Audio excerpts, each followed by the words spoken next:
Nicollet Middle School's 8th grade class president. I'm here to share with you all of the exciting things going on at Nicollet Middle School.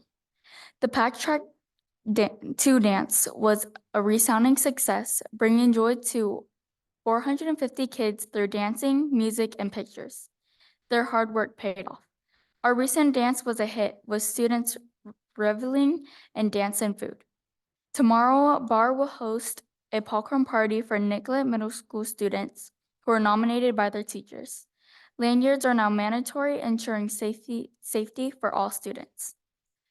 The yearbook team visited the UCR Museum of Photography, exposing students to impactful civil rights visuals. Meanwhile, Miss Newsom's 6th grade history class develops into a fascinating mummification research project. The PBIS store is booming with the Fit for Life PE sweats and sweatshirts, and students earn rewards for dressing out weekly. PBIS store continues to bring goodies they can buy with their Polynomial bucks each week. Today, we had our Scholar Athlete Awards recognizing our most recent sports participants in cross country and slow pitch. Those that received a 4.0 GPA will receive the Distinguished Scholar Athlete pin to proudly display on their lanyards. This Saturday, join us at the City Banning Light Parade to support our band, Color Guard, Cadet Corps, and ASB. Step Off is at 5 p.m., following the Stagecoach Days parade route. As we near the conclusion of the first semester, It's time for a well-deserved break for both staff and student. This pause will allow us to recharge, returning with a renewed energy to tackle our upcoming events.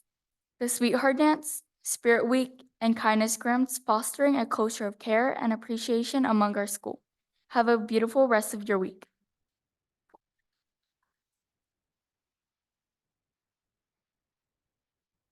Thank you, and that concludes our student presentations for 2023. Thank you so much for all the presentations this whole year. You guys did amazing. We will now begin the organizational part of our meeting. Oh, I'm sorry, I skipped you. I apologize. Item 1.6, student board member comments. At this time, we will hear from our student board member, Ahmad Saber. Good evening, Board President Anguiano, distinguished members of the board, Superintendent Davis, and members of the Banning community. I'd like to begin by thanking the board for inviting me to the CSBA Student Board Member Conference in San Francisco. This conference was incredibly enlightening. The knowledge, experience, and connections gained there will be invaluable for helping me grow not only as a student board member, but also professionally. I truly appreciate the chance I was given to attend. Next, I'd like to address the topic of student voice. As we transition into the upcoming semester, I believe it's essential to lay a solid groundwork for upcoming projects we may have. This groundwork will enable us to effectively strategize and ensure that every student's viewpoint is adequately considered. And as a student representative, I do feel like I'm challenged with accurately reflecting the diverse perspectives within our school district. I am aware of the possibility that I might not be sufficiently amplifying every student's voice and opinion. This is why I'd like a district-wide student survey to be considered to be implemented at the beginning of the next semester moving forward. Finally, as we're nearing the end of the semester, I know these final weeks can be extremely stressful and demanding for our students, which is why I want to take a moment to acknowledge the dedication and hard work students across the district have been putting into preparing and studying for this upcoming finals week, making sure they can end the semester off on a high note. Thank you.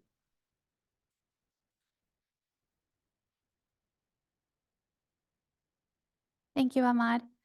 We will now begin the organizational part of our meeting. Item 1.7, election of president. This item is for the board to nominate and elect a board president for calendar year 2024. At this time, we will begin the nomination process for the office of president of the Board of Trustees. Would anyone like to begin the nominations? I would like to nominate Laura Troutman. Like to second. I have a motion from Ms. Ruiz and to nominate Ms. Troutman and a second from Ms. Novales. All those in favor say aye. Aye. All those opposed say nay. Hearing none, the motion passes. Congratulations to Ms. Troutman, 2024 Board of Trustees President.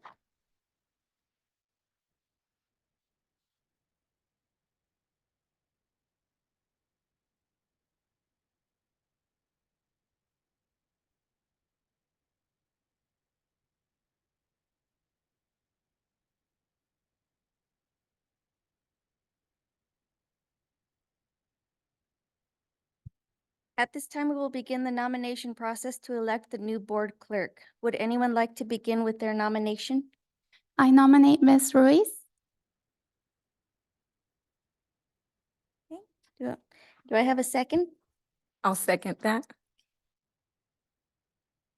I have a motion from Ms. Anguiano to nominate trustee Ruiz and a second from Ms. Martinez Lara. All those in favor say aye. Aye. Aye. All those opposed say nay. The motion passes. Congratulations to Ms. Ruiz, 2024 Board Trustee Clerk.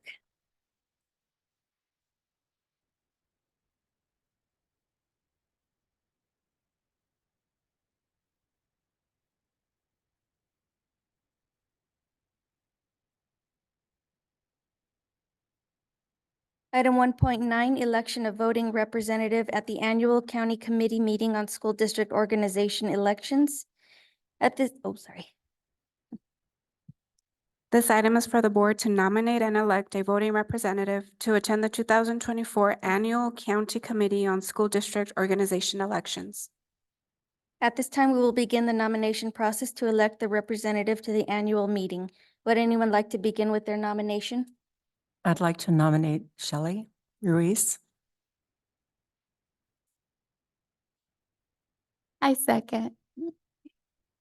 I have a motion. Oh.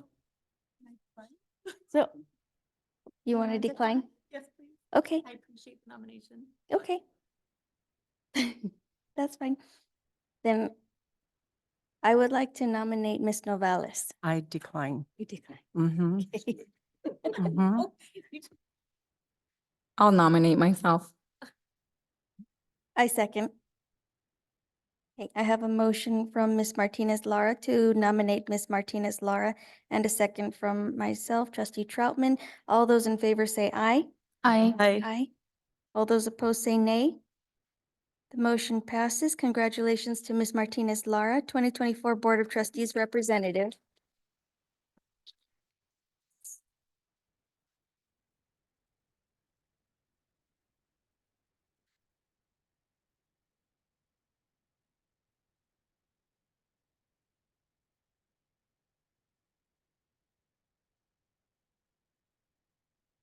Sorry. Okay, item 1.10, Board of Trustees 2024 Regular Board Meeting Schedule. This item is for the board to adopt the proposed Board of Trustees regular board meeting schedule for the 2024 calendar year. Is there a motion and second to open and discuss item 1.10? I move to open and discuss. I second. I have a motion from Ms. Anguiano and a second from, excuse me. Do we have any discussion or questions? No, okay. Now I have a motion from Ms. Anguiano and a second from Ms. Ruiz to approve item 1.10. All those in favor say aye. Aye. Aye. Aye. All those opposed say nay. Motion passes 5-0. Okay. Item 1.11, opportunity for community comment, closed session items. Did we receive any community comments? No comments were received.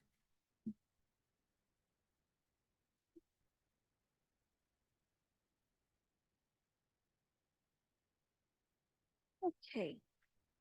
The board will now go into closed session. The time is 6:01.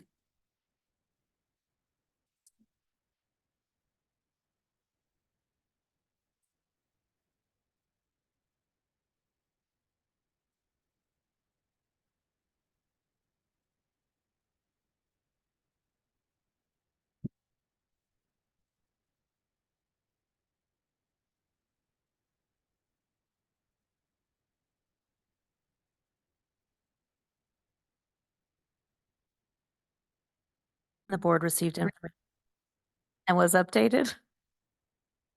Item 2.2 in closed session, the board received information and was updated. Item 3.2, opportunity for community comment. Have we received any community comments? No comments were received.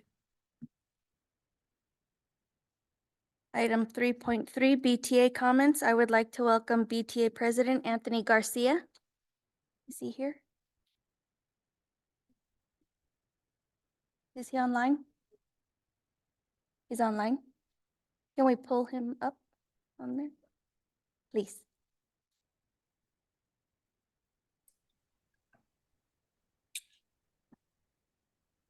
Hi, good evening. Can you hear me?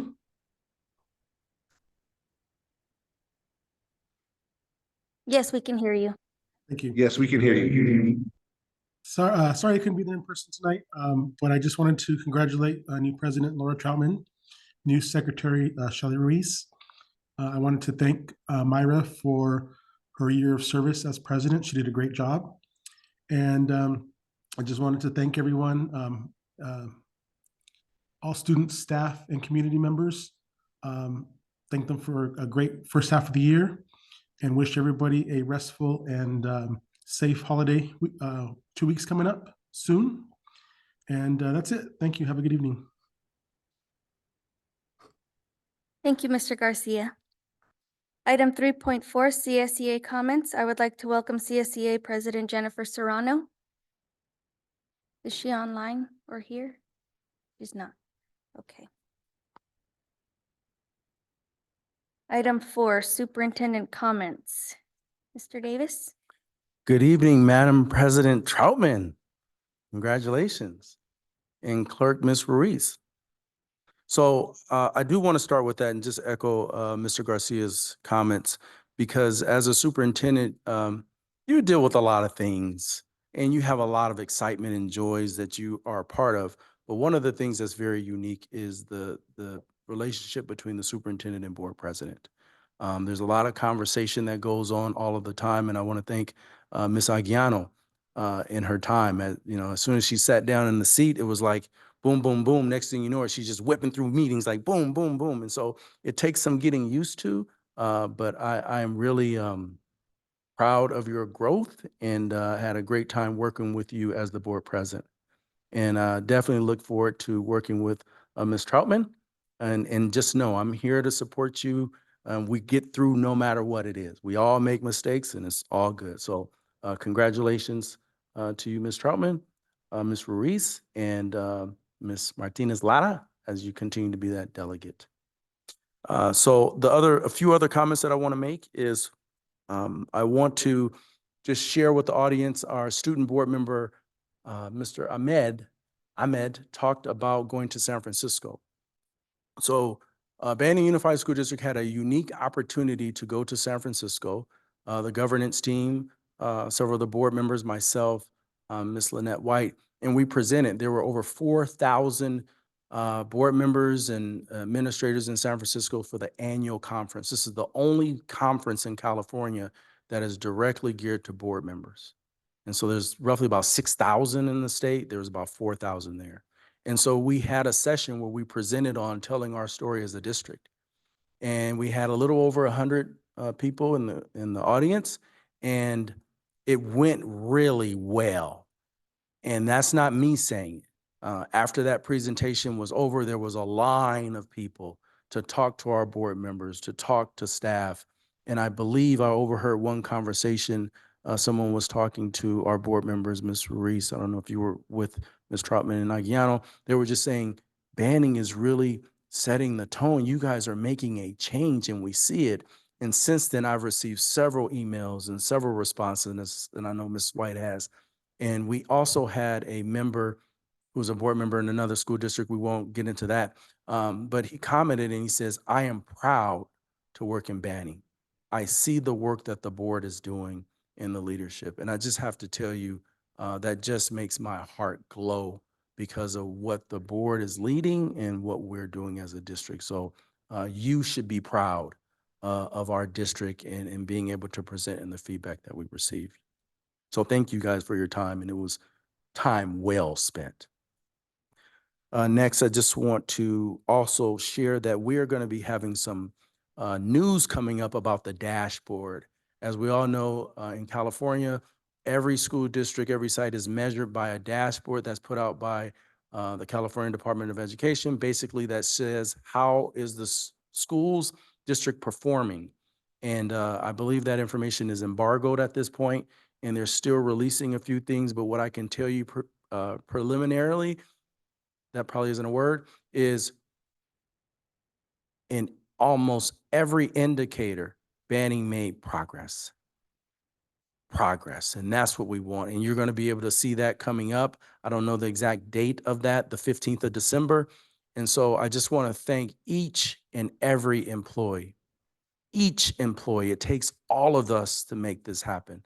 So I'm very happy about that. And you'll hear more about that in the next upcoming weeks. And finally, I want to wish everyone a holiday season, happy holiday season and winter break. And thank you for everything that you do. Thank you, Ms. Troutman. Item 5, consent calendar. The recommendation is to approve consent calendar agenda items 5.2 through 5.4 as provided.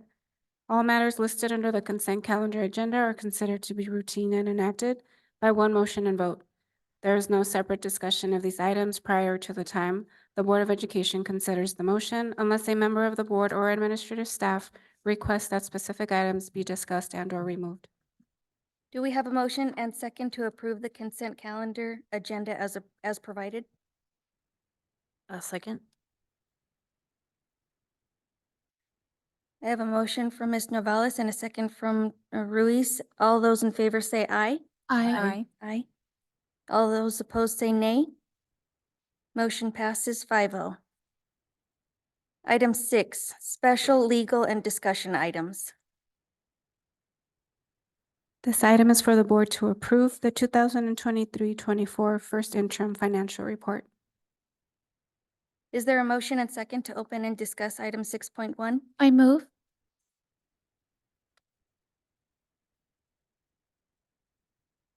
I have a motion from Ms. Anguiano and a second from Ms. Novales to approve item 6.1. All those, excuse me, I'm so sorry. Are there any discussions or questions? Are we having a presentation? Yes, Yeah, there will be a presentation this evening. Good evening, President Troutman, Clerk Reese, distinguished board members, Superintendent Davis, members of the leadership team, and the Banning community joining us here today in person and online. Today, I have the privilege of presenting the first interim financial report. And I would like to first thank the school site support and the development of the budget projections. Also, our team members here with the academics team, human resources, business services. It does take a collaborative effort to put these projections together. And I just want to take the opportunity to say a big thank you. Also, we'd like to point out the photo of today's presentation, which is Ms. Gaitan and her class over at Coombs. They were doing the Polar Express event, and it was a very fun event. Did see great pictures and just wanted to highlight them as well. Getting straight into the current budget cycle, the 22-23 unaudited actuals were closed and presented to the board back in September. Those actual beginning balances are rolled into now the current year budget. Also, carryover is recognized.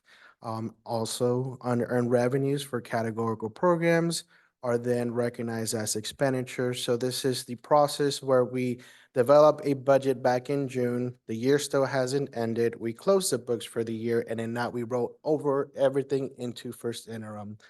The 23-24 projections are based on conservative assumptions, which include updated enrollment, attendance, staffing, and the projections are for 3 years. Currently, in the diagram that we're very familiar with, currently at the 3 o'clock hour, at this point, we are providing the financial projections that include expenditures as of October 31st, and again, the projections for the 2 subsequent years. And I'll go ahead and provide a little bit more background.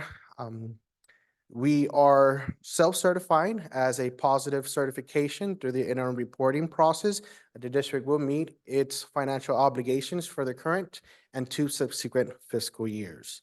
And the recommendation for tonight's presentation and overall board packet is to have the board approve by December 15th.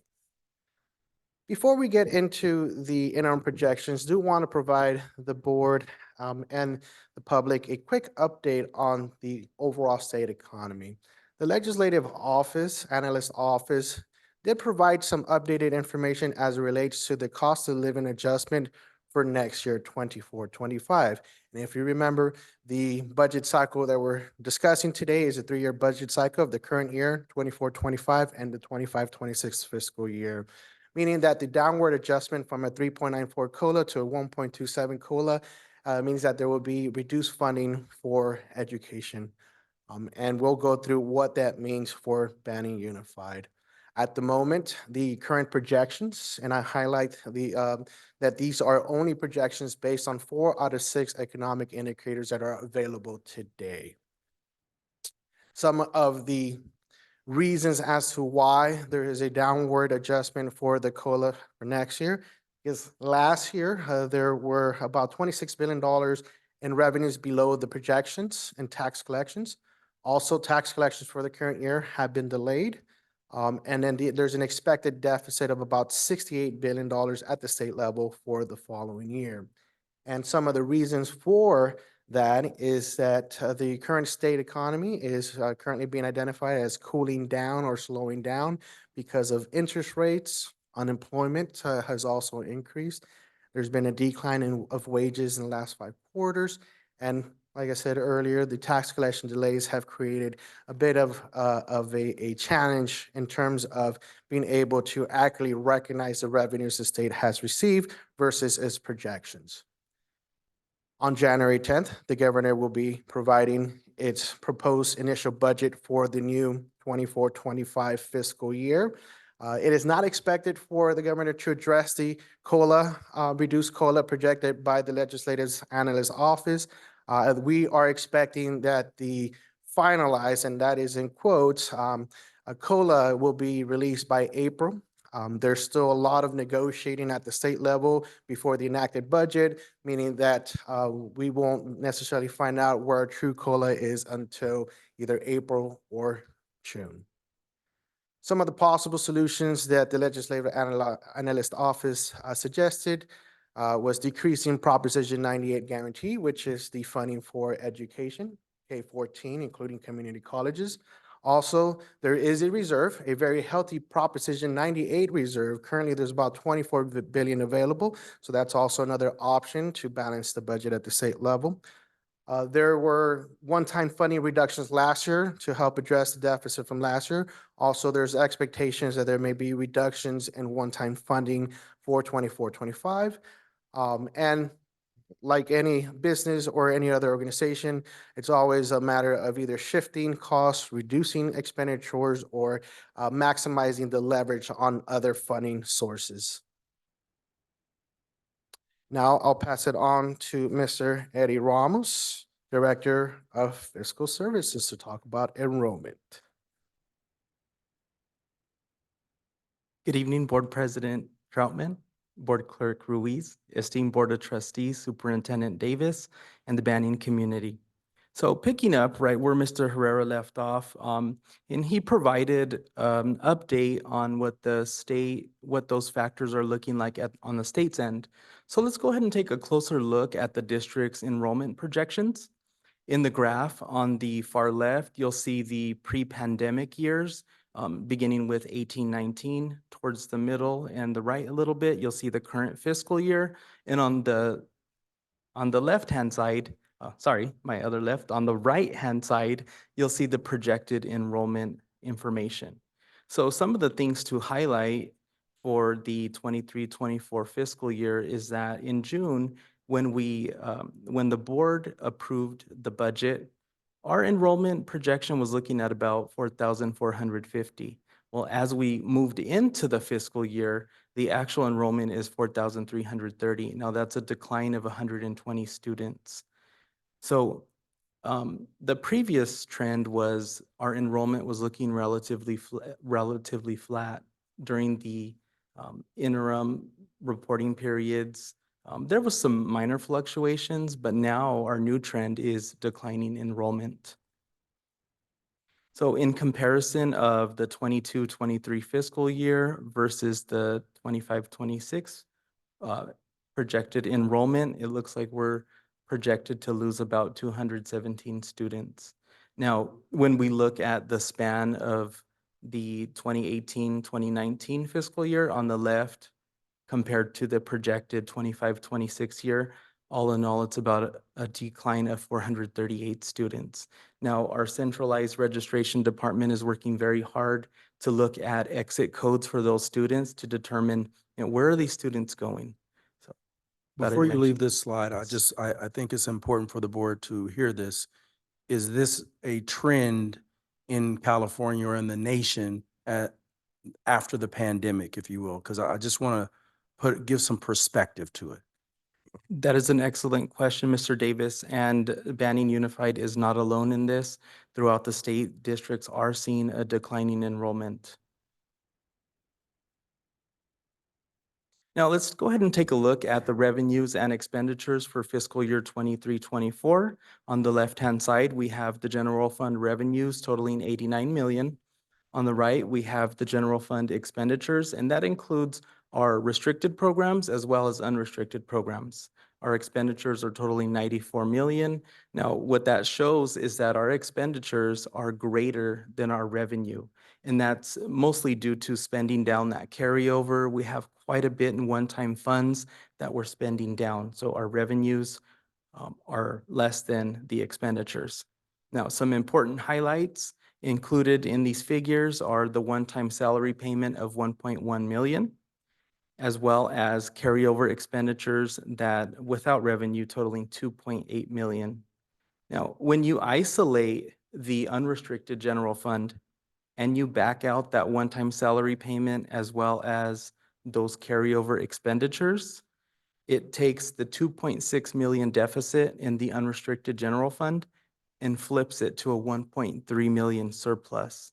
Now, it's important to know that because those are one-time salary payments and one-time expenditures. Now, in comparison of the adopted budget that the Board of Trustees approved on June 28th compared to first interim, on the right-hand side, we have the figures broken down by major category. Now, we have revenues.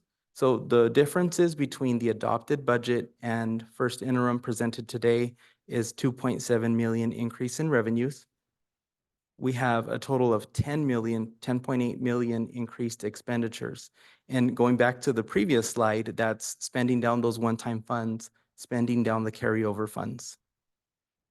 Now, towards the bottom, we do have a change to the reserve for economic uncertainty, and we have a slight decrease of 16,000 in the reserve for economic uncertainty.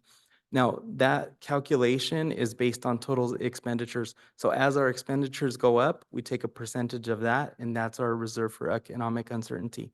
If the expenditures go down, then that figure is going to change. So referring to those one-time and restricted funds, we have quite a few programs that the district has received one-time funding for. Now at the top, the Expanded Learning Opportunities Program is ongoing, but it is a major restricted program, so we added it to the top. Now you'll see for the 23-24 fiscal year, we have $9.7 million in expenditures for these restricted programs and one-time funds. You'll notice ESSER up at the top as well as some other programs. Now, what I'd like to highlight today is that as we move on into the 24-25 fiscal year and the 25-26 fiscal year, we're going to be fully spending down those funds. So we have those carryover amounts, these one-time funds, but as the next subsequent 2 fiscal years go on, we will be spending all of them down. So we have a total at the bottom, $9.7 million in these expenditures for the current fiscal year. Next fiscal year, it decreases down to 4.2 million. And in the 25-26 fiscal year, it decreases to 3.6 million. I'd like to mention that there are 2 other one-time funds that are not displayed here. That's the, and I hope I can get it right because it's long. It's the Arts, Music, Instructional Materials Block Grant. And the district is receiving about 2.3 million. Now, it's not displayed on here yet because the district will develop a spending plan and then the revenues and expenditures will be realized in the future. Also, there's the Learning Recovery Block Grant and it's approximately $6 million. Now, I'll hand it over to Mr. Herrera to review multi-year assumptions and projections. Thank you, Mr. Ramos. And just highlighted, I apologize. I Was there had a question? question Yes. for you. You were talking about the block grant. Is that 6 million you said? Do we have that now? We've received some of the cash. It's currently not being recognized as an expenditure in our budget projections. Okay, but it's coming? Yes. Okay, thank you. And so one of the reasons for this illustration here is to demonstrate how fortunate districts have been with the influx of resources that have come from the state and the federal government in the form of one-time funding. Also, we've experienced hyperinflation, which also then correlates with the unusually high cost of living adjustment that school districts have been receiving as well. And so I'm here to deliver the message that the effect of the one-time funding, also the significant reduction in COLA, will be posing challenges to school districts across the state. And so today we'll be working through what are some of the assumptions that are in our current projections and how some of these changes at the state level will be impacting Banning Unified. Here we're seeing the list of assumptions and projections, and Mr. Ramos already spoke on the enrollment projections and our new trend of declining enrollment, which is a statewide issue exacerbated by the pandemic. This was already a statewide phenomenon, and so at this point, Banning is not absolved to that impact of declining enrollment across the state. Also, another state phenomenon is the decrease of average daily attendance, which is the frequency at which students attend school. And that is currently projected about 91.5% with a slight increase year over year. Our historical values for average daily attendance have been about 93%. The other figure mentioned, worthy of mentioning, is funded ADA. And the reason why this is important is because there is a new funding mechanism or methodology for LCFF funding that allows a district to benefit from either one of the highest three ADA numbers: current year, prior year, or a 3-year average. And what this allows for districts are in a declining enrollment trend is a soft landing, if you will.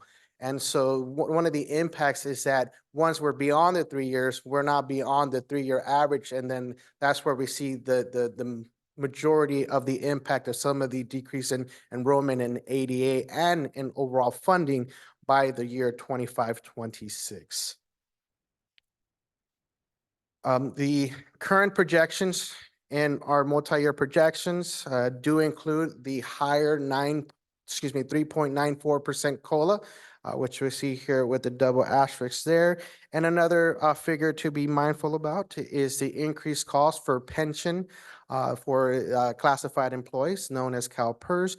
There's a significant increase in the next 3 years, leading up to about 28.3%, meaning that by the time we get to 25-26, the cost of one employee is the salary plus roughly about 40 to 43%, including health and welfare, meaning that if we pay out $1 in salary, it's costing the district $1.43 or so. Now, getting into the projections, this here is an illustration of the budget reserves transparency for fund balances and overall reserves.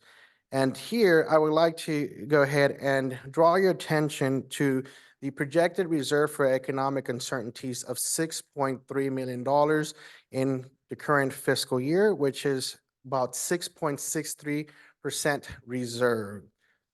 There's some changes in law that require to have a reserve that's lower than 10% when including the assignments, and we meet that requirement by having a 7.67%. I do want to take a moment here to pause and look at our reserve as it stands. 6.2 reserve for economic uncertainties. The cost for the district to pay its employees and pay its basic operational expenditures such as keeping the lights on is roughly about $5.9 million. Our reserve as it stands would allow the district to meet that demand of basic operational expenditures for only 1 month based on the current projections. Another number that we'd like to point out is for the 3rd year out in 2025-26 is the projected reserve decreasing down to 4.3 million, which is 4.82% reserve for economic uncertainties, just meeting the district's threshold of 4.5%. When including the assignments based upon the triggers of the new law last year, that is yielding a reserve, a cap of 5.92.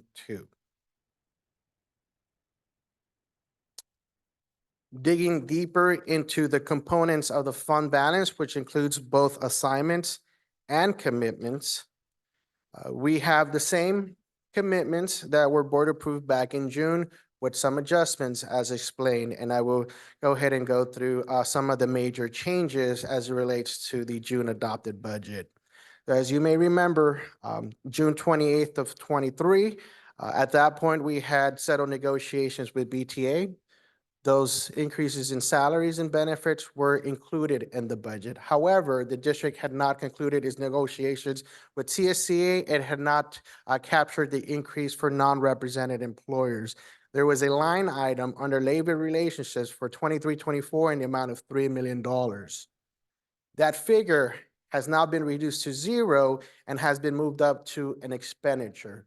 And that is the mechanisms of how these fund balance components work. For example, and we saw this in this previous slide in terms of reserve for economic uncertainties, that in order to meet those reserves, we had to draw from our savings account, our commitments, our fund balance.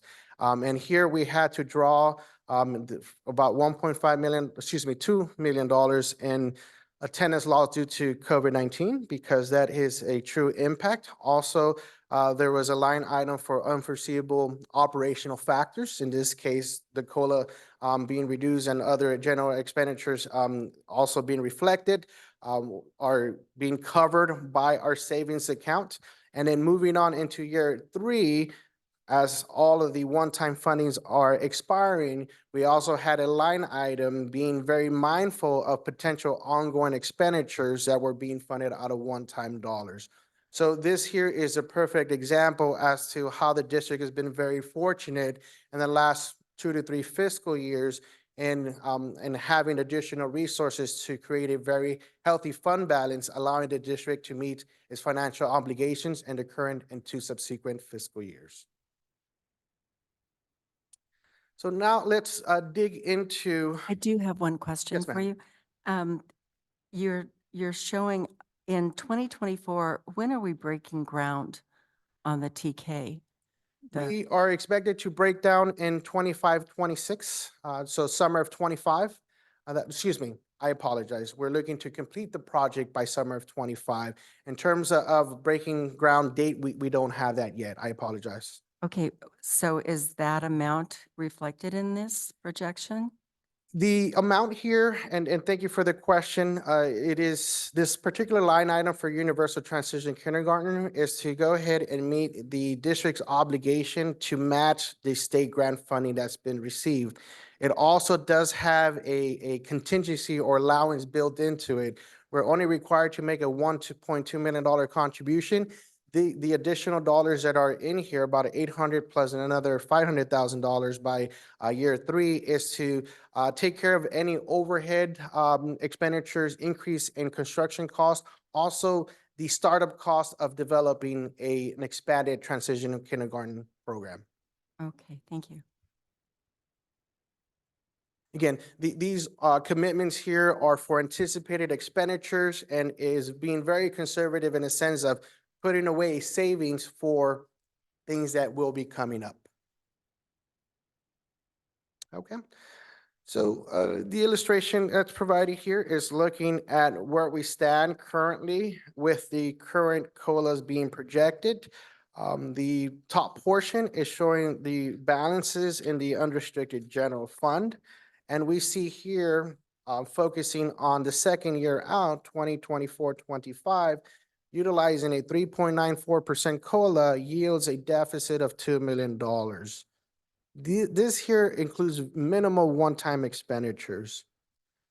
In 25-26, that is increased to a deficit of $2.8 million. Now, if the current projected COLA is applied as it stands today, that increases the deficit by almost 1.7 in year 2 and another 1.7 in year 3. Altogether, that is a total deficit in the 3 years of about $10.8 million. So what that means is that the district is going to start working on a budget stabilization plan in order to move forward in balancing the budget. As we talk about the changes of the maximum purchasing power of the district, assuming the enrollment projections from back in June, assuming a 93% average daily attendance, also assuming an unduplicated pupil count of 93%, and keeping the current COLA at 3.94%, that would have increased the district's purchasing power by about $9.4 million. So when we compare the 10.8 to the 9.4, given some of the challenges that the district has experienced, it is evident that it is those conditions that have caused the district to enter into a deficit spending. The plan is to move forward with developing a budget stabilization plan, preferably by second interim as we continue to wind down the year and we have a few more assumptions that are solidified, hopefully including COLA. Our next steps do include to have the board approve first interim. As mentioned earlier, there will be a team of the district leadership, including our labor negotiating partners, attending the governor's proposed budget presentation that will be released by January 10th. Also, the 22-23 financial audit, there's been an extension requested, and that means that it's been postponed to have that presentation in February 2024. And like mentioned earlier, we're in the process of developing a budget stabilization plan. Also working with our educational partners to develop the arts, music, and instructional materials block grant and the learning recovery block grant as well. And last but not least, always like to highlight some of our students here. We have Mr. Stephen Rees, a student from BIS who received the Student of the Month award this December. And with that, concludes the presentation for today. Are there any questions? Are we going to start looking at this deficit in terms of selling off some of the like parcels that we have, or looking to cut some of the funding that we may not, I'm not the funding, but the expenses that in order to have a different outcome for second interim? Absolutely, and that would be the key focus in a development of a budget stabilization plan is leveraging ways to increase our revenues, whether it be enrollment, whether it be attendance, or whether it be surplus property that we can sell for profit.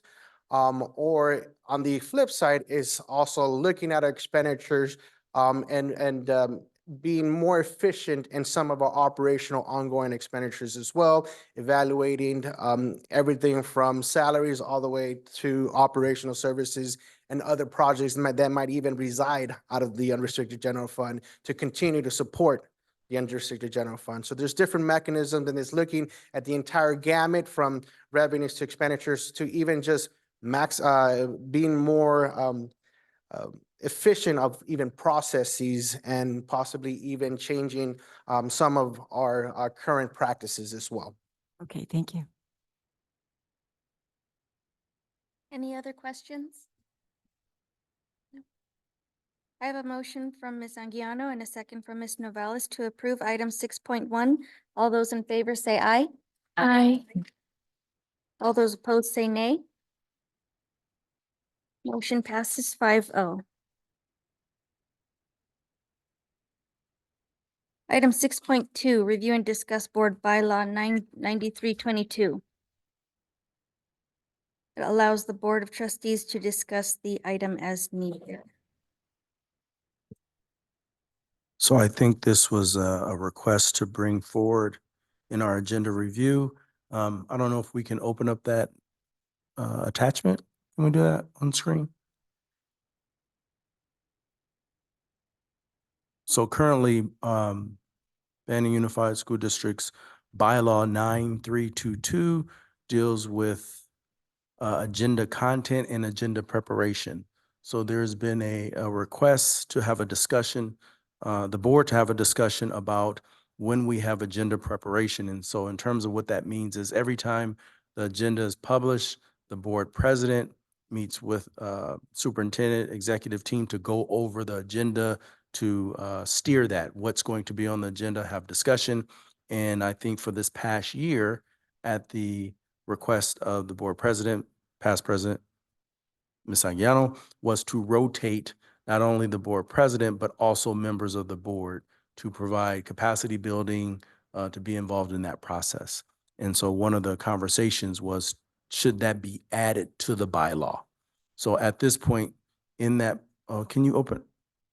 Oh, you have it. So if you can scroll down to where it says agenda preparation, yep, right there. So at that first sentence, it says the board president and superintendent as secretary of the board shall work together to develop the agenda. And so I think there was a request to have the board to have some conversation about maybe amending this, which I did review.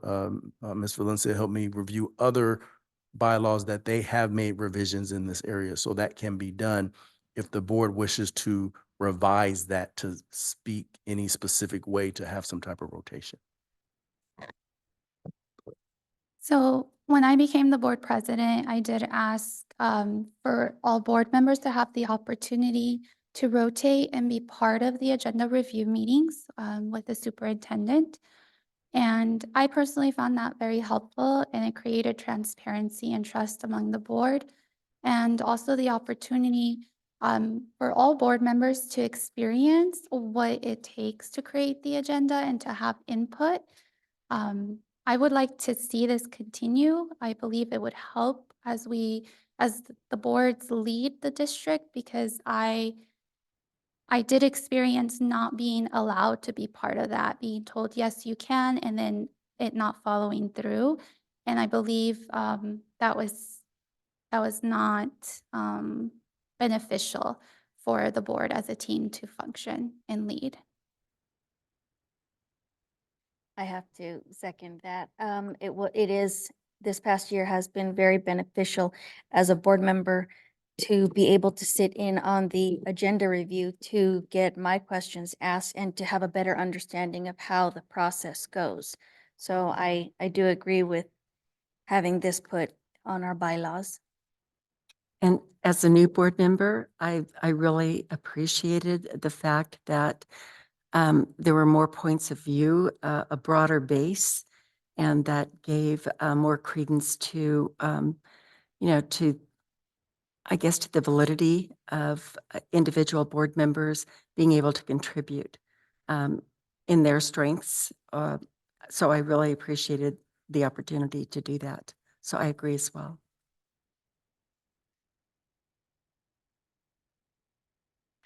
I will second what Ms. Novella said.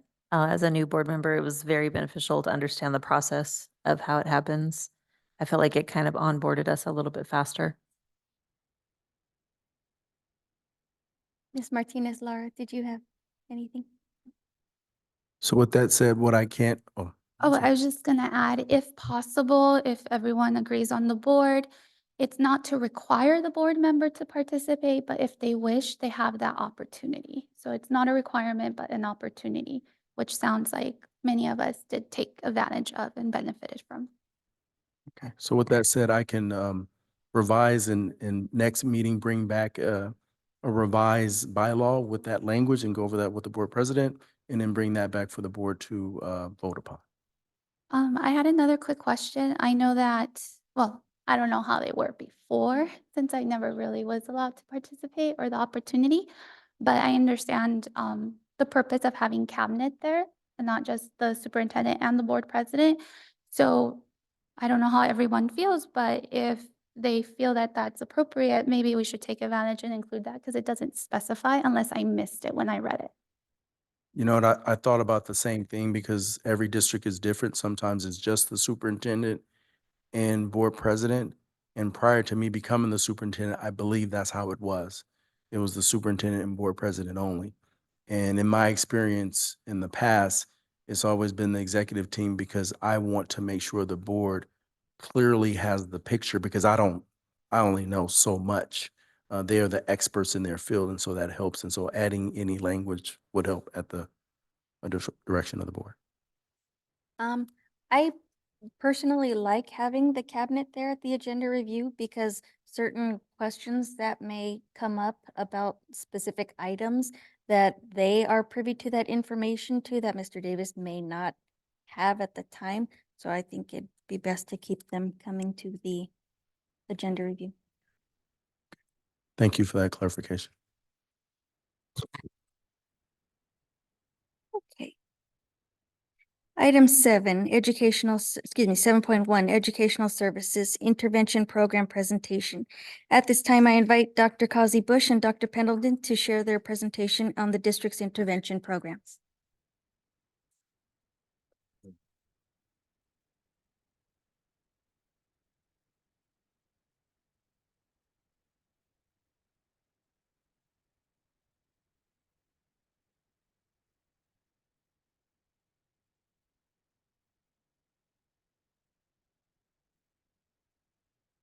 Good evening, President Troutman, distinguished members of the board. Dr. Pendleton is going to give a brief overview of our intervention program. The intervention program in the Banning Unified School District is comprised of providing assistance for students who fall, as we like to call it, within 3 levels of a pyramid of intervention. The base of that intervention servicing all students at the classroom level. And then we get to a smaller portion, the middle portion of the pyramid, which is a little bit more intense. And then we get to the smallest portion, which services students with the most acute needs. And so this evening's presentation will primarily focus on how we use our intervention teachers at the elementary school level. Good evening, Board President Troutman, Clerk Ruiz, and distinguished board members, our community, Mr. Davis. So tonight we'll be talking about how we're supporting students through our interventions. So tonight I'd like to review with you our district elementary intervention teachers, who they are and what they do. We'd like to discuss tonight also the targeted student groups, how we identify them, and then the rotations and the schedules that are conducted at each of the school sites.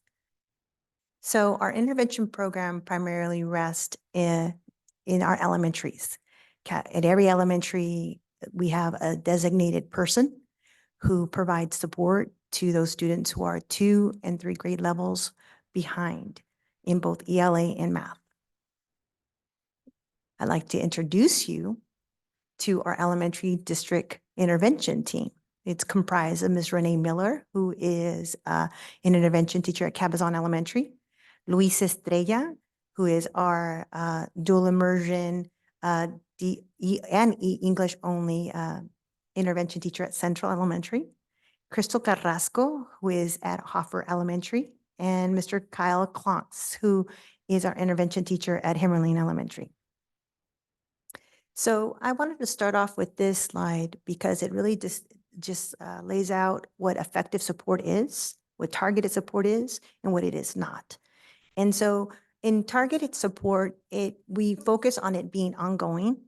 We focus on the fact that it's proactive, it's targeted, accelerative, and it's learning focused as well as it's monitored. That's key. What it is not is intervention that's provided as a need basis. It's reactive, generalized. It can tend to be remedial, or it may be behavioral focused, or at times random. So I wanted to share that what we designed here in Banning are targeted rotations that can start off with the analysis of data. We primarily use the iReady diagnostic to identify students who are anywhere from 3 to +4 levels behind, grade levels behind in ELA and math. We use those domains in both ELA and math to create targeted, we identify what targeted skill or particular standard skill within the standard that the student is then showing the greatest gaps to start with. And then we design group studies of 6 to 8 students. Now, that's an average. Sometimes we have groups that are less than, and sometimes we have groups that allow for us to do a little bit larger than 8, maybe sometimes, but that's the average, 6 to 8. There is, once we identify what skill we're going to be addressing, there is an intervention. We do a pre-test of that skill. to identify a baseline score. And then a post-assessment after the 6-week intervention cycle to identify how much growth the student has made through the intervention that was provided.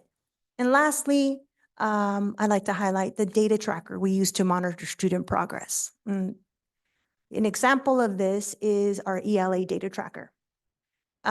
This is an actual data sheet. We've blacked out the students' names. This is a 5th grade reading intervention. It's one of the first rotations that we did. We've decided as a team that it was important for us to identify when the student entered into the rotation. We also wanted to identify what part of the iReady diagnostic, what domain we were focusing on, and then to be able to share within that domain in that set site pretest what it was the domain was evaluating, what specific skill or skills that domain was isolating and assessing. And as you can see, the percentages there. But before we move there, I wanted to make a note that in that iReady diagnostic, those parentheses indicate the grade level equivalency that those 5th graders were in when they started that first rotation.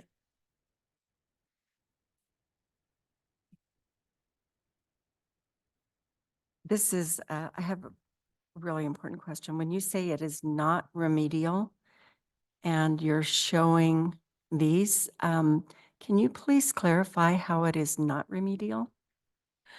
So what I like to compare it to is the dam that beavers create in a river. There's a couple of elements that really constrict a student from progressing at grade level appropriate learning. Many times by identifying a specific skill that gives us the highest leverage point, by just removing that one stick or those 2 sticks, many times it opens up the floodgate of the learning that's possible at that grade level. So what we try to address is not bringing down the level of skill set that the student's reading at, but to be able to address the particular skill that they're going to need to be able to access the content fully at their grade level. And remedial is more bringing down the level of the instruction or the level of the curriculum to meet them at where they're at. And what we want to do is address the skills so we can access the curriculum at the level that they need to at grade level. Okay, in order to scaffold that student up to the grade level, you are remediating that issue. You are going back in and you're scaffolding that up and giving them that intervention as far as from here to here, right? Correct. Okay. So it's targeted. Targeted. All right. Yes, ma'am. Thank you for that question. So then the post-test, we provide the post-test, which is, it gives us then an indicator of whether or not the student responded to the intervention in a positive way. And the growth is shown in parentheses there. We have students that have shown growth up to 33%. And then we have students who have possibly shown a regression of some regression. And on the far end column, we have the services that were provided specifically. So we can track over time the type of services the student received and the skill set that we were made an effort to address. This is the ELA. And the next slide is a sample of what we do in math. Very similar.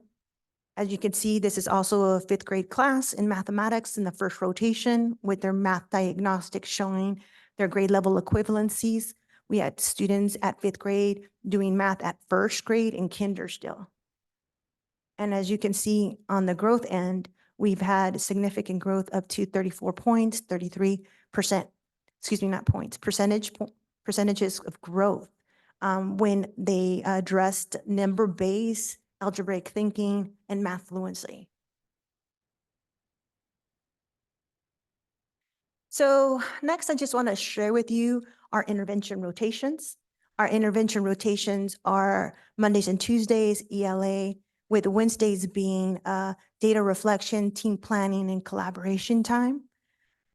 Thursdays and Fridays are math. Now I want to share that this is just a basic framework from when we were recommending as a district when we could do things, but there's variations of it at each site. So sites have the liberty to, principals are really the instructional leaders at their site. We just come to the framework, and depending on what site you are, there's a variation of this of some sort, but it is 2 days of ELA and 2 days of math. I do have a question. Sorry, I jumped ahead. That's okay. So these scores that you gave us examples of the data are fifth graders. I'm curious, what is the percentage of our students that go from from elementary to middle school and they have not reached grade level? Like, how behind are our middle school students when they enter? And what do we provide them at that time? Because to me, as a parent, if my child was so behind by fifth grade, I'd be really concerned about moving them to the middle school. And if they weren't successful in elementary, what's the probability that they'll be able to be successful in middle school? And Correct. that's just a disservice. So our goal is to have everybody at grade level, and it's ambitious, right? To have everybody at grade level by fifth grade. That's our goal. And then it's understandable that a lot of students move on to the middle school without having those grade level skills. So some of the things at the middle school that we're able to support in are, for example, Language Live, which provides students with that same intervention framework that we provide with the student pullout. This is a push-in model at the middle school. The other thing is our iReady. There's 20 minutes set aside through advisory at the middle school where students 2 days a week are working with ELA and math in their individualized intervention program that's embedded through iReady. And then the last thing I'd like to mention is that there is the BAR program, which monitors students in 3 areas of behavioral, academics, and attendance, where we're monitoring all areas of the students' school success, right? All key factors of student success. And so what I wanted to share is that it's secondary, it looks a little bit different, the support, because they have 6, 7 different teachers, right? So it's just a way of us being able to reach students right where they're at in the classes that they're at. I have a question. Did you just say iReady is done twice a week, 20 minutes apiece, and they're focusing on ELA and math? So 1 day dedicated ELA and 1 day dedicated to math. So from my experience of the iReady, a lot of the lessons are longer than 20 minutes. So do we have data on how many lessons students are getting through and if it's effective? We do, because some of those lessons are then assigned as homework assignments as part of their weekly check-ins. But we do have data. I can provide that in the update. I have another question for you. Do we know what the content standards are, grade level content standards for Greek and Latin? Not the root words, but the prefixes and suffixes. What grade level is that? Because it's my understanding that, and when are those taught as a full school lesson? When is that taught? And are they being taught? They are, it's part of our standards. What grade level is that? I would have to bring it to, I am not an elementary teacher. No, So yeah. I would have to bring it back on one of the updates of when we do it, but we do it as part of one of our standards. And if I recall, it's either 2nd or 3rd grade. To do miss, non, by, try, are those the prefixes and suffixes taught as whole group in 2nd grade? That seems, or 3rd grade? Yeah, I thought. And I believe that's part of also the national vocabulary list. And if anything, it's been done part as the word study. No, but I mean, portion. are they being taught what those prefixes and Yes. suffixes mean specifically and how to apply them to others? Yes. Yes. Okay, so when we're looking at this, because you were saying 3 grade levels behind, and I'm looking at this, and this is 5th grade. 3 grade levels behind Or would more. be 2nd grade Or more. for this particular thing. I was just kind of wondering, I would like to see those standards if I could, please. Sure. Just maybe Okay. email them to me or something. Okay, Sure. thank you. Is that okay? Yeah, okay. So Why do we wait until they're 2+ grade levels behind? What are we doing to intervene if kindergarten, let's say they need help, why are we allowing them to get back behind so much? I don't understand that. So one of the newer practices since 3 years ago is applying the split day for ELA and math, where teachers are doing 30 minutes of word study, 30 minutes of targeted teacher lesson, and then 20 minutes of the leveled lesson with the teacher while the students have a student-led station. So small group instruction within the classroom has now become key at the lower levels so that the teacher can then work with a leveled group of students that can address those identified gaps in a more immediate manner than waiting for the year to go by, and then the student becomes increasingly more behind over the course of the years. We've shifted that about 3 years ago, and we're seeing that we have less students who are showing significant gaps. So at what point do you hold a student back? They just keep going? And are we tracking these kids that we failed in the previous years, Dr. Pendleton? For instance, our students are moving from elementary to middle school without being ready to be there. Once they're there, I know for a fact that some of these teachers, they're not keeping track of these kiddos' grades. Then these kids fall behind even further more. We're ending semester and these kiddos are completely lost in science, math, English, even in like their Spanish classes that they're supposed to have had since kinder. Are we offering them something to get them back on track? Because I know personally that we have students over there that we failed from elementary to middle school. Right. We are having conversations with the middle school at this point to be able to create systemic changes to ensure that kids are not falling through the academic gap. Because we understand that college readiness is academics, and it starts, it's where we can really make an impact at elementary and at middle school to get them college ready when they move into high school, and then they're able to accelerate. But we are creating systems at the middle school to catch any student who we weren't able to address those academic gaps at the elementary. Can I go back to what Ms. Aguiano asked in terms of why are we waiting so long? So we are in our second year of this program. Prior to that, of course, we were in the pandemic. I do not know if there were targeted intervention programs prior to the pandemic.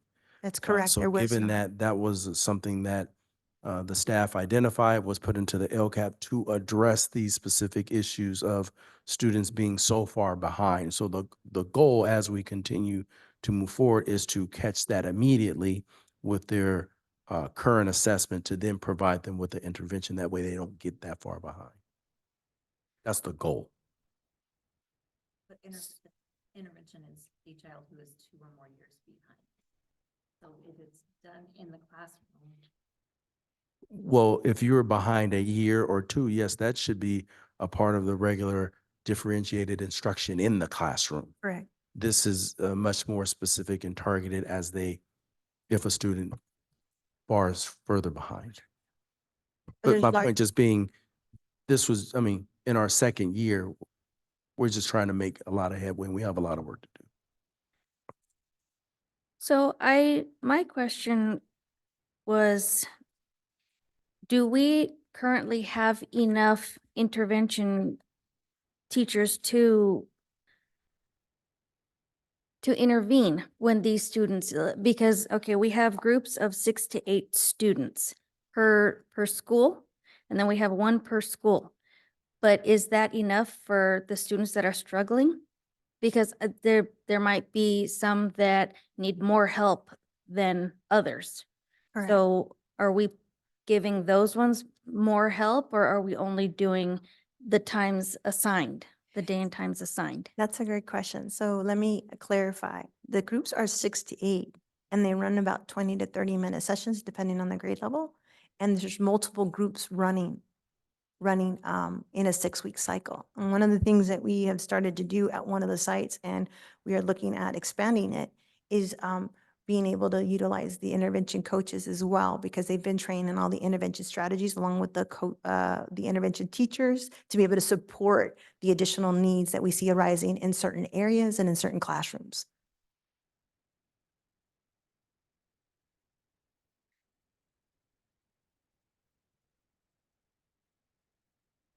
I guess I'm gonna say it. So this kind of goes back to the work that we did with the National Center for Education and the Economy, a whole discussion about how we use teachers that provide support to teachers and to students. Could that look different? As an example, could we have some of these teachers that are teaching classes with other teachers, then they're intervening with students? So I think, and we're gonna have a meeting, I believe on Monday, to reconvene that team to talk about what are our next steps. Because when we look at systems throughout the world who are students are successful, there's variations of models in terms of how they apply that intervention.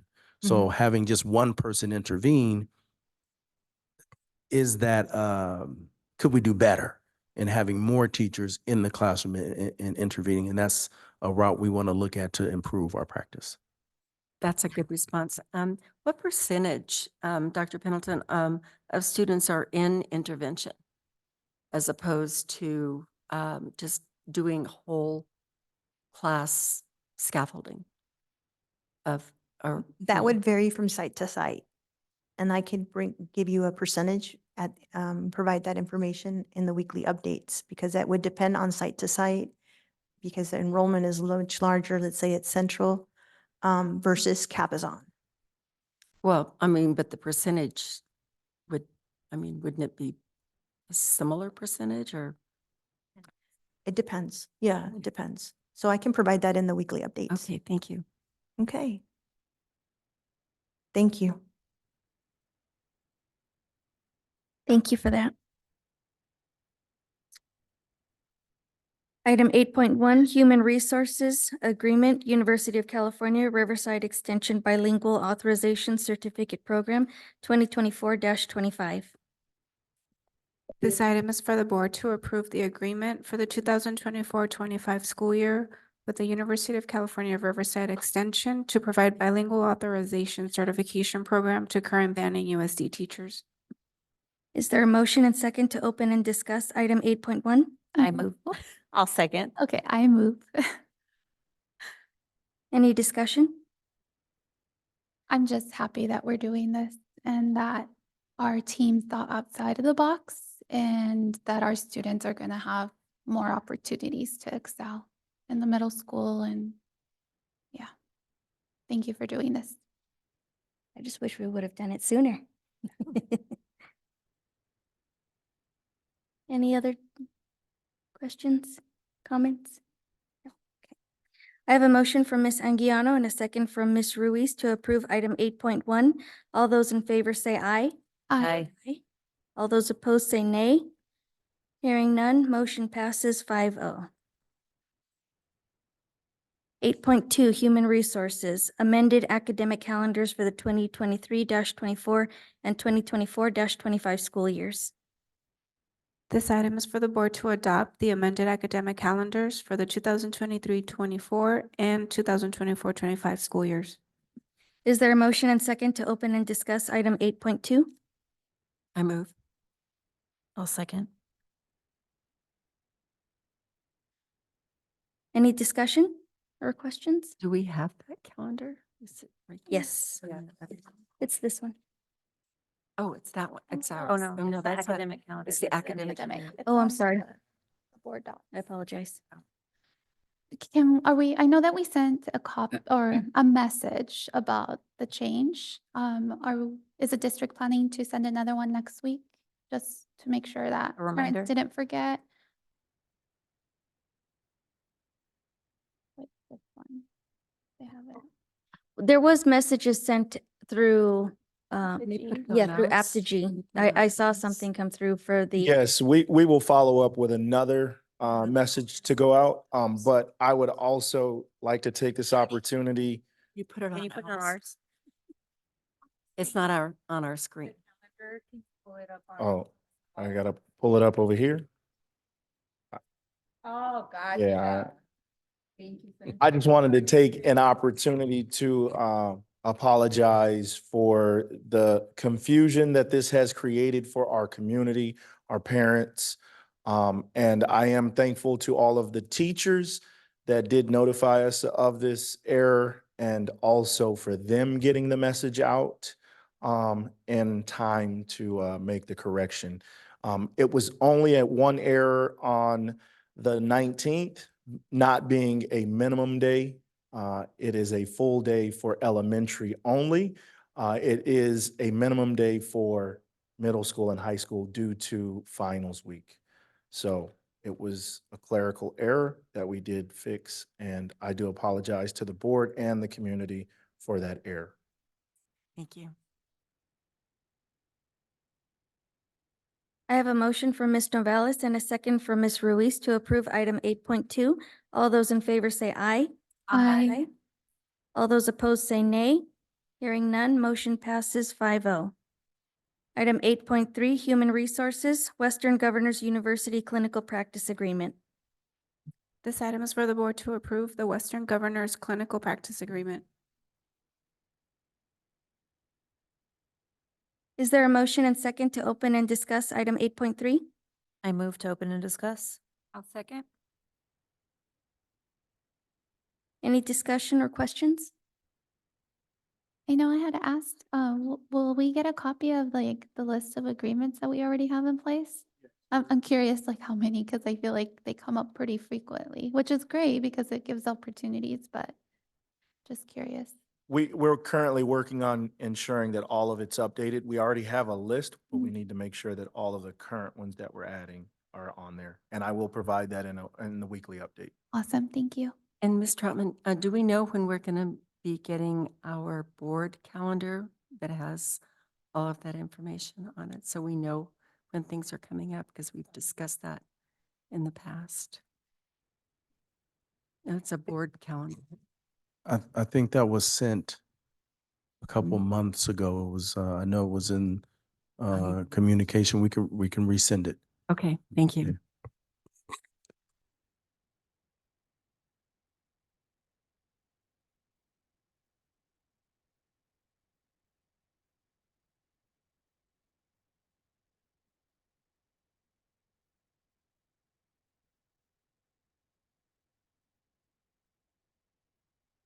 I have a motion from Ms. Ruiz and a second from Ms. Martinez Lara to approve item 8.3.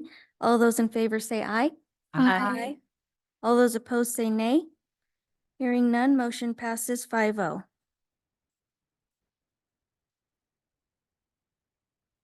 Item 9.1, Business Services, Award Request for Proposal Qualifications. This item is for the board to award a request for proposal qualifications 24-005 for long-range facilities master plan services to GO Architects. Is there a motion and second to open and discuss item 9.1? I move to open and discuss. I'll second. Any questions or discussion? I have a motion from Ms. Ruiz and a second from Ms. Martinez Lara to approve item 9.1. All those in favor say aye. Aye. All those opposed say nay. Hearing none, motion passes 5-0. Item 9.2, Business Services, Division of State Architects, DSA, Inspector of Record, IOR Pool. This item is for the board to approve a pool of professional services agreement for Division of State Architects, Inspector of Record Services with both Quality Control Consultants, Inc. and Stephen Pate DSA Inspections, Inc. in support of district-wide projects on an as-needed basis that require Division of State Architects review and approval. Is there a motion and second to open and discuss item 9.2? I move. I'll second. Any discussion? I have a motion from Ms. Anguiano and a second from Ms. Ruiz to approve item 9.2. All those in favor say aye. All those opposed say nay. Hearing none, motion passes 5-0. Item 9.3, Business Services, Division of State Architecture for Inspector of Record Professional Services Agreement Amendment. This item is for the board to award the proposal contract amendment for Inspector of Record Services to Quality Control Consultants in support of the expansion of Florida Street Discovery Center UTK Facilities Project. Is there a motion and second to open and discuss item 9.3? I move to open and discuss. I second. Any discussion or questions? I have a motion from Ms. Ruiz and a second from Ms. Anguiano to approve item 9.3. All those in favor say aye. Aye. All those opposed say nay. Hearing none, motion passes 5-0. Item 9.4, Business Services, Division of State Architecture In-Plant Inspector of Record. This item is for the board to award a professional services agreement for Division of State Architects In-Plant Inspector of Record Services in support of the construction materials testing of modular classroom buildings for Florida Street Discovery Center UTK project. Is there a motion and second to open and discuss item 9.4? I move to open and discuss. I'll second. Any discussion or questions? I have a motion from Ms. Ruiz and a second from Ms. Martinez Lara to approve item 9.4. All those in favor say aye. Aye. All those opposed say nay. Hearing none, motion passes 5-0. Yeah, I do have one quick question. The All-American Inspections and Inland Inspectors and Consulting, we're looking at 22,000 and 42,000. Is this on top of the inspectors that we already have? Or is this something that's completely different? Because it looks like we have a project manager and an inspector contracts. I don't, is this, there's one for 100 and something thousand, there's one for 300,000, and then there's two more. Why are we using different inspectors? All-American Inspection, then we're using Stephen Pate. Can you just clarify why we're using different inspectors with a total of, some of it's 400 and something dollars and here's more? Can you kind of clarify that? Absolutely, Ms. Novales. And so item 9.2 is to approve a pool of 2 inspector of records. Those are for inspector of records on site when the project is being constructed. Item 9.4, however, this is for the implant inspection as required by the Division of State Architecture. Because the building will be manufactured off-site, we have to have an inspector at the plant. So they're separate services, but for the same project. And it's, again, one item is for a pool of architects. The second item is to assign one of those architects to the Florida Street project on site. And then the last item is to have an implant, which is off-site, Okay, monitoring the development of the modulars. that makes more sense. Thank you very much. No problem. So unfortunately, anytime a school district builds anything, Right. it's this. And here's your inspector, here's that inspector. And Mhm. unfortunately, that's why Mr. Page and Mr. Ingrassi here, we have to be on top of them to make sure that they're doing their job. So Right. I just wanted to clarify because it was a little bit confusing. no. And I think for the public, it's probably confusing as well. Yeah. And just seeing if we, could combine some of this, but I really appreciate your explanation of that. Thank you. Item 9.5, Business Services, Disposition of District Assets. This item is for the board to approve the disposition listing of district assets as provided. Is there a motion and second to open and discuss item 9.5? I move to open and discuss. I'll second. Any discussion or questions? What I is have- the benefit for, I have a question for what is the benefit of the sale and disposal of the books and equipment? Do we have a way to dispose of them in order to have any kind of recapture? We do. We do utilize an online platform known as GovDeals. to be able to recapture any salvage value from the goods that we dispose of. Okay, and if we do that, is that going to come off of any kind of depreciation? Do we get dinged on that?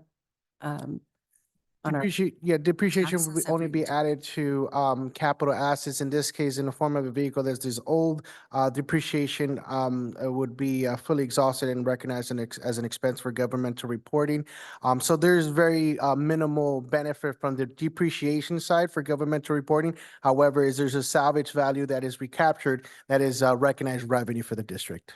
Okay, but we're not dinged for that in any way. Correct. We're not Okay. dinged. All right, thank you.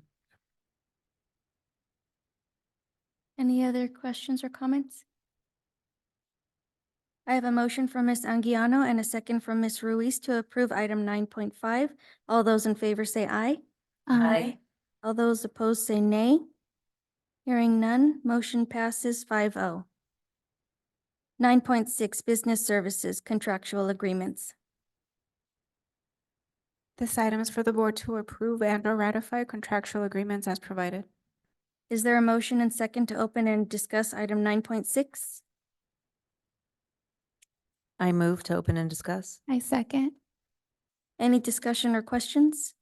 Yes, I just want a clarification what the timeline for the projects of the painting and the reflooring will be.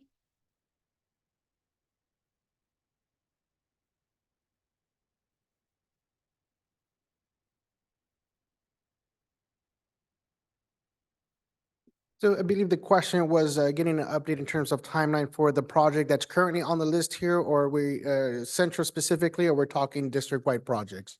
No, the ones that are pertinent to these agreements. Great. And I think it's appropriate if I ask for the operations team, either Mr. Tony Grassi or Mr. Kenan Page, to make us stand here and show us their awesome holiday wear. It's a joint effort, as you can see. Two heads of one dragon. That's for the hallway. Central hallway and NPR. So our superintendent has brought some things to us for us to look into. And when we looked into it, there was something we removed and replaced tables in the NPRs. And it left holes in the walls and the floor was left damaged when we removed the framing. So we are working on redoing the hallways and the NPR and to fix all the damage from the leaks and everything. We fixed the roof above it. We're going to replace the floor, the walkways. We're going to take the carpet out and put in the platform flooring so that it'll last longer and wear. And the timeline for that is over this winter break. The project actually starts Thursday, the 21st. Is that Thursday? 21st. It starts for Thursday, the 21st, and we plan on being finished up before students return on January 5th. Perfect. And that will affect the hallways, the MPL flooring, walls, paint, and things of that nature. Indoors. Yes, and painting of the doors too, yes. And light. We're talking about Central, right? Interior, yes, Central Elementary, interior. Because if you look at that space, you know, there's a lot of traffic and it is well, filthy. And so it just needs to be corrected. And so that's what the team is working. We've got damaged tile, damaged flooring, damaged walls that need to be corrected and repaired. And we're taking before and after pictures. Yes, Awesome. thank you very much.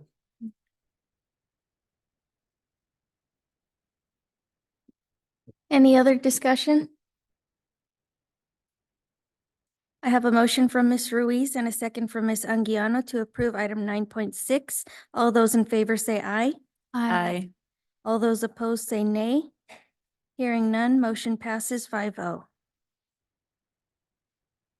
9.7, business services, monthly fiscal service reports. This item is for the board to approve monthly fiscal services reports, bank reconciliations, purchase orders, warrant summary, and commercial warrant registers. Is there a motion and second to open and discuss item 9.7? I move. I'll second. Any discussion or questions?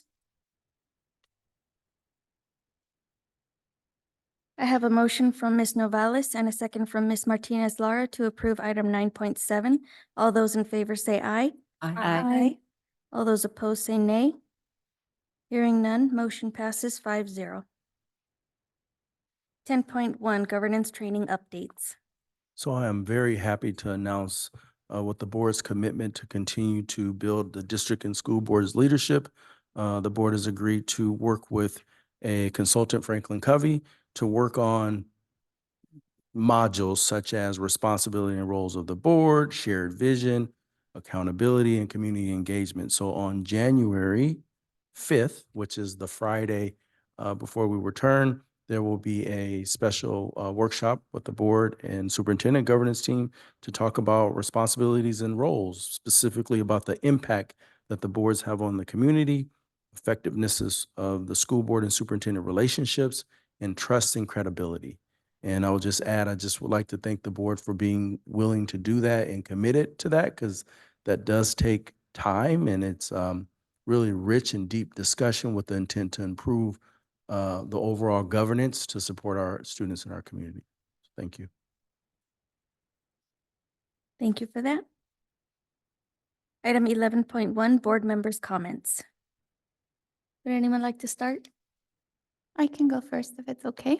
So first of all, I want to thank the board for allowing me to be board president this past year. It was definitely a learning experience, and I'm grateful for the opportunity and for Mr. Davis helping me during board meetings and when I stumbled. So I appreciate that greatly. I hope I served well to you as a board president, and I'm excited for our new board president and clerk as well. So thank you for that. And then the CSBA conference was an adventure. I always learn so much about Mr. Davis and the board and everyone that's there. Mr. Davis definitely knows a lot of people. And so it's always interesting. He stops or we're walking somewhere and he gets stuck behind because he's talking to someone. So it's great to know that the networking that he has and what he can bring to our district, and just the different perspectives when there are concerns or we're trying to figure out what to do next. I'm really proud of us for presenting at the conference. I honestly never thought that our district would present at this huge conference and that I would be part of the board presenting. So I'm really grateful for that and proud of us all. And Lynette was awesome and it was engaging. A really neat experience that I hope that we're able to continue to contribute at the conference and show the world what we're doing and the amazing things that are happening here. I know it's really busy end of the year with finals week for our high school students. Our sites are having winter performances and the bands and orchestra. So I'm doing my best to attend the ones I'm able to, but I'm really excited and I love seeing things that our students and our staff are doing and creating those memories for our families. My children were able to attend the Elf on the Shelf Must Die, so they thought it was really funny and great since we have an elf at home too, and it was a different perspective of it. So I'm really grateful my parents were able to take them while I went to do agenda review. I wish I was there because I enjoy going there to their plays. Our sports teams are doing amazing. I was able to attend one of our soccer games for our boys. I took the kids and man, they have some condition. They're like running from one end to the other, kicking the ball, and it's just exciting to see what our students are doing and what the younger generations are going to be able to experience and do. So thank you to all of our staff for all their hard work on making those positive memories for our children. And I wish everyone a restful winter break. Hopefully it's full of love and good food and rest. And I'm looking forward to a new year. Thank you. I would like to thank Mrs. Anguiano for stepping up this last year and being the president. It was from going from very little involvement to taking the lead, the helm. You did an amazing job. And We so appreciate your eyes, your ears, your heart, and your voice doing this and bringing us all together. This is my first year, and I have to say that, you know, with you making sure that all of us were included and are included, it gave a cohesion to this board that I personally didn't see when I was watching, you know, as an outside person. I think it's brought a tremendous amount of trust and respect to this board and voice. It's been an amazing year, and I feel like I was ill, so I didn't get to go to the conference, and I feel like I really missed out on that. But hopefully next year, because I really wanted to see you guys present. So congratulations on that. I feel proud even though I wasn't there. And you know, as far as the roles and responsibilities that everybody in this district has really stepped up this year, thank you everyone for, and Mr. Davis for doing all the team building this summer, and for your leadership has been incredible. The cabinet, I mean, knowing you all from the outside, just watching, and knowing you from the inside is just such a huge difference. And I hope our community knows how incredible and hardworking you all are, and all of you have been. It's just hard to see that in just moments on the outside, but there have been so many strides forward, and I feel really privileged to be part of this with all of you in this journey. So I wish everyone a very happy holiday and restful holiday. Congratulations to all of the promotions this year and every wonderful thing that's happened. I feel like I haven't been able to really experience all of it. You know, I haven't seen the soccer game. I've seen the insides of school classrooms and all kinds of other things, but it's been overwhelming, but it's been a wonderful, overwhelming experience. So thank you. I would like to thank Myra for her time as well as the president. I think you did an amazing job. Laura, I'm looking forward to this year. I know you're going to do great things as well. I did enjoy a CSBA conference for many reasons. One was getting to know the team better. That was very exciting. Thank you. I just want to say it's been a long first half of the year. I know we're all ready for some time off and to go to sleep tonight. So thank you all for your dedication and love for our students. Thank you. I'll make it short and sweet. I just want to thank all our students, our staff, faculty, everyone that shows up every single day, like every month I say it. I thank you from the bottom of my heart. And just take care of yourselves. Have a very restful and safe and very fun vacation with your family. Make lots of memories. Love on all your kiddos, grandbabies, and whomever comes through your home and your space. Take care. So I would also like to thank Myra for acting as president this past year. You did an amazing job. You set the bar, and I feel like I know what I need to do to be a good working president, and I hope to make the board proud. And I being the clerk, I got to see some of the responsibilities that you had to take on as president, and I commend you for that because it's a lot. So thank you for that. And I also had a great time at the CSBA conference. There was a lot of bonding going on. It was great. We got to know each other personally and got to do some great workshops. Lots of great things to learn. And thank you, Lynette, for the presentation, letting us be a part of that. It was great. I think everything went so well. We got a lot of good feedback and a lot of people attended. That was very, very exciting. And I feel like that was a once in a lifetime thing for me. And I'm extremely grateful that I was able to be a part of it. And then I would also like to wish everyone a Merry Christmas, Happy New Year, Happy Holidays. Stay safe, enjoy your Christmas break, and love on your family. I know I am. So I hope everyone has a great night. Item 12, future board items. Any future board items anyone like to bring forward? I don't know if it's a future board item or maybe more updates, but on our pickup drop-off situation at Central and what the safety committee is thinking of doing. I know it's a work in progress, but definitely safety of our students and our families is priority.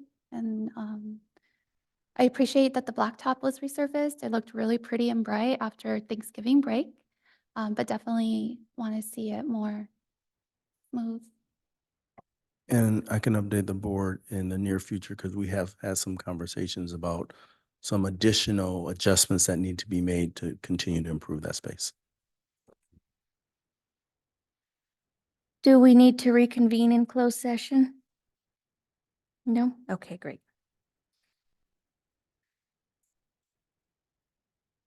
I just want to double check with everyone. Okay. 14.1. Do I have a motion to adjourn? I move to adjourn. Second. I have a motion from Ms. Ruiz and a second from Ms. Martinez Lara to adjourn this meeting. All those in favor say aye. I Aye. All those opposed say nay. Hearing none, motion passes 5-0. This meeting is adjourned at 9:18 p.m. Woohoo. We're definitely